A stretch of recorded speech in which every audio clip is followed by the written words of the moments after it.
In nose feeding or nasogastric insertion, sometimes the patient may develop a wheezing sound. My mother actually is now on nose feeding, and in the beginning, the first time she didn't, during the first insertion, she was okay. But then she pulled out her nose tube because she has Alzheimer's. We actually restrained her hands, but somehow her hand got out and she pulled out. So at the second insertion, it was done kind of like rough. The nurse was rough because there were 6 nurses pressing her down. She's surprisingly strong when she resists, and then one of the nurses did the incision. The normal incision would take about less than 5 minutes, but for that particular second insertion, it was 20 minutes before it was successfully done.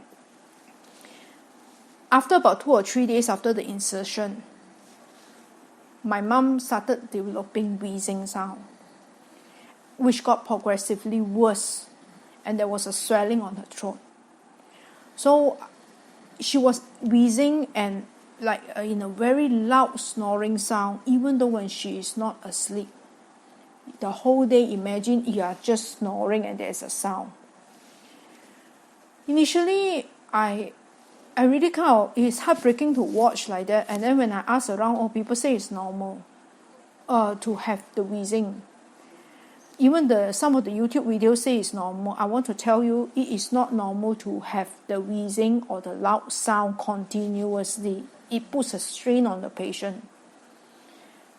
If you encounter that case, please go back and see the doctor and check if they could be prescribed with a course of anti-inflammatories. Because my mom was prescribed with anti-inflammatories. Actually, the doctor also didn't, it was not prescribed because of that, but because my mom also have huge mucus built up, and we brought her to the hospital again to have the mucus being sucked out. When the mucus is being sucked out, because the hospital they worry there will be trauma to the tissue in the throat, so they prescribe anti-inflammatories for that purposes. And after she take it, in the first course we were given about 5 days worth and 2 tablets to take each time twice a day.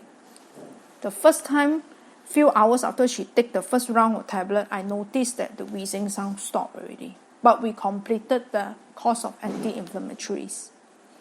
So it does help if you check with the doctor and see if you can be prescribed. Because sometimes when the tube is inserted, it may result in trauma in some of the tissue.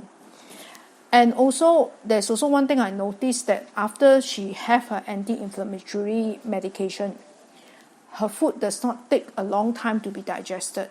Because normally, you're just taking fluid. So she has, the doctor prescribed for her to eat 4 times a day. So it averaged about 5 hours, 6 hours per feed. And by right, being fluid diet, she should be ready for the next feed, because we have to test every time we feed her. But in the case of my mom, it was not. Even though after 6 or 7 hours, there's still food from the previous meal is still in her stomach. It's still undigested. It still haven't left the stomach. So that's why after she have the anti-inflammatory medication, I seldom encounter that problem. Most of the time, her food is being digested within 5 hours. So that is something that you may want to consider. And I hope that this is helpful. The wheezing is not normal. When you hear it, they say that the loved one is actually very that they are not like suffering. I saw in one video, but actually they are really suffering. My mom's oxygen level with the oximeter has gone down, and we actually had to give her supplement oxygen through we bought an oxygen concentrator. Another thing is also the wheezing could be due to the thick mucus built up, and if the mucus is thick and sticky, it's life-threatening. So do talk to the doctor to see whether they can prescribe a medication that helps to dilute the phlegm. Even though the medication does not pass through her throat, because you have to feed through the nose tube, it still has the effect of diluting, because my mom was actually prescribed with the medication. Before that, we had to suck out phlegm twice a day, but after she had that medication, Flumoxil, then now we don't have to actually suck out the phlegm from her throat anymore. The phlegm was thick and it was dislodging at her trachea, and it's very difficult to suck out because we didn't have a tracheostomy done on her. It's too invasive. My mom is already very frail, so we actually manually pass the tube to actually suck out using the phlegm suction machine, and we have problem taking it out because it's thick. But after being prescribed the Flumoxil, which is a medication to help her dissolve her phlegm, she still have phlegm and mucus, but then they are more watery, and then somehow she is able to swallow it on her own rather than getting stuck and then she has problem breathing. So these two things we may want to take care of.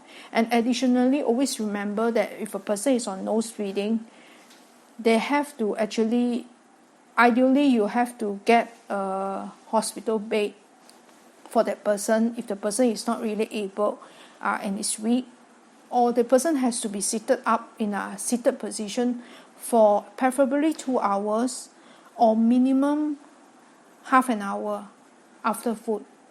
And they shouldn't lie down flat anymore, especially if you notice that there's a lot of coughing going on. They shouldn't be lying down flat, because if they're lying down, their digestion is no good. There's a big chance that the food can reflux back upwards, and then it can go to the lungs, cause aspiration pneumonia. If you put the person on an incline, the doctor would say that preferably about 45 degrees or upright position is the best, if not 45 degrees, if not minimum 30 degrees, where you are like partially seated,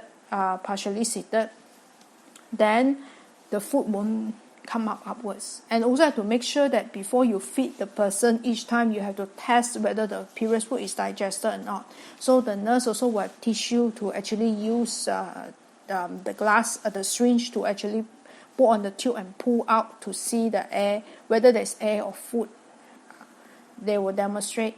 Then if there is, then you have to wait for about half an hour or 1 hour, and then you try again. Make sure there's no food, then only you can feed the person.